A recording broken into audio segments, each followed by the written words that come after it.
এরকম একটা চিন্তা ভাবনা করি যে আমার জীবনে তো গোটা জীবনে বহু সময় পার করে দিছি, আমি এই 5টা দিন শুধুই কষ্ট করব, যত কষ্ট আছে আল্লাহর পক্ষ থেকে আসে সব আমি মেনে নিব, তারপরও শয়তানের ধোকায় পড়ব না। কি বলছেন যে ইন্নাল্লাহা মাআস সাবিরিন, কে বলছে? আল্লাহ বলছে ইন্নাল্লাহা মাআস সাবিরিন, যে সবর করবে সে কি করবে? বিপদে ধৈর্য ধারণ করবে সে সফলকামী হবে, নাজাত পাবে। হ্যাঁ, তাহলে ইনশাআল্লাহ আপনার হজের যে কষ্ট আছে এটার জন্য কিন্তু প্রস্তুত থাকতে হবে।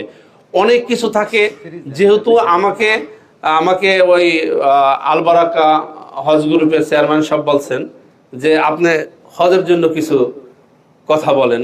আসলে সবাই আমরা এখানে যারা আছে সবাই বড় বড় আলেম, সবাই যোগ্য, সবাই আলোচনা করতে পারে, কিন্তু একজনের কথা যদি সবসময় আমরা শুনতে থাকি একটা বোরিং লাগতে পারে, কি বলেন, তাই না? সেই জন্য কিন্তু আমরা একটু ঘুরে ঘুরে কি করতেছি, এক একটা পার্ট এক একজন দিয়ে আমরা কি করতেছি, আলোচনা করতেছি। যাই হোক, আলহামদুলিল্লাহ, আমরা মেয়ে লোকরা কি স্বর্ণ পরে না? স্বর্ণ কি একটা দামি ধাতু, কি বলেন, দামি ধাতু না?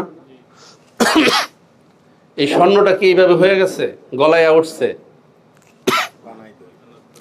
এই স্বর্ণটা কিভাবে আসছে? স্বর্ণটা পাথরের মধ্যে ছিল, এরকম পাথরের মধ্যে বালু কোনার মধ্যে এরকম কোনা কোনা ছিল, এটাকে কি করছে, রিফারিং করছে, তারপরে এটাকে অনেক প্রক্রিয়ার মাধ্যমে লাস্টে কি করছে, আগুনে জ্বালাইছে, কি বলেন, আগুনে জ্বালায় পিটাই ফুটাইয়া এরপর তাকে অলঙ্কারে রূপান্তরিত করছে।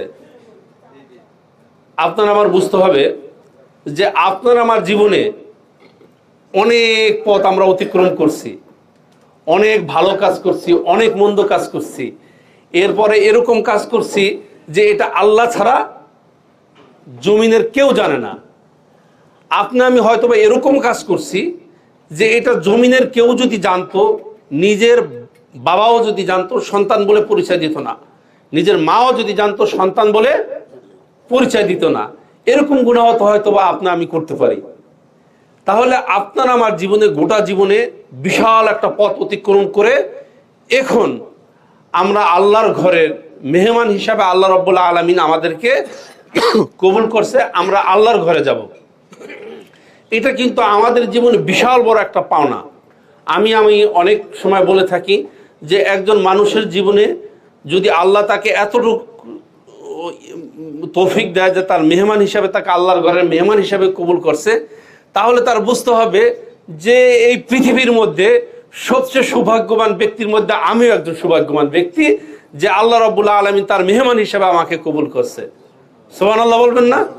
তাহলে নিজেকে অনেক তো ভাগ্যবানও আমরা মনে করতে পারি, তাই না? আচ্ছা, যাই হোক, ইনশাল্লাহ আমি ওই স্বর্ণের অলঙ্কারের যে উদাহরণটা দিলাম, যে অলঙ্কার অনেক পথ অতিক্রম করে সে একটি মূল্যবান ধাতুতে রূপান্তরিত হয়েছে। এখন ইনশাল্লাহ আমরা যে আল্লাহর ঘরে যাব, যেই ঘরটার মধ্যে আমরা পরিবেশ করব, সেই ঘরটা আয়ামে জাহিলাত যুগে নিজ ভ্রাতার খুনিও যদি এই ঘর দিয়া এভাবে ঘোরাঘুরি করতেছে, এরপর ওই ঘরের সম্মানের জন্য তাকে কিছু বলতো না, মানে তার ভ্রাতার খুনি, তারপরেও তাকে কি করতো না, আঘাত করতো না, কিচ্ছু বলতো না। বর্বরতার যুগ সম্পর্কে তো আমরা জানি, তাই না? তারা এত খারাপ ছিল, তারপর ওই ঘরের সম্মানের জন্য কি করতো না, ধৈর্য ধারণ করতো। তাহলে এখন তো আমরা ইনশাল্লাহ একটা সভ্যতার যুগ, কি বলেন, তাই না? এখন ওই ঘরে পরিবেশ করলেই দেখবেন যে একজনের প্রতি আর একজন যাচ্ছে, অনেক লোকের ভিড়াভিড়। আমাদের কিন্তু রাগান্বিত হওয়া যাবে না কারো প্রতি, ঠিক আছে না? আচ্ছা, যাই হোক, এবার আমি মূল আলোচনায় আসি। এই কথাগুলির বলার অর্থ হয়েছে যে আমাকে হজের 5 দিনের জন্য প্রস্তুত করে নেওয়া। আমার খেয়াল করতে হবে, আমার গোটা জীবনের বহুত সময় চলে গেছে, বহুত সময় চলে গেছে। এখন আমার যে সময়টা আমার হাতে আছে, এই সময়টা আমাকে এই জায়গার থেকে নবজাতক শিশুর মতো হয়ে যাওয়ার মতো সময় আমার কাছে এখন চলমান।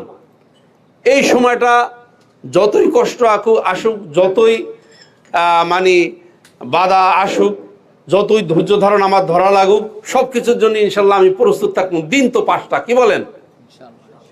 ইনশাল্লাহ বলবেন না? দিন কটা বলেন তো? 5টা। দিন 5টা না?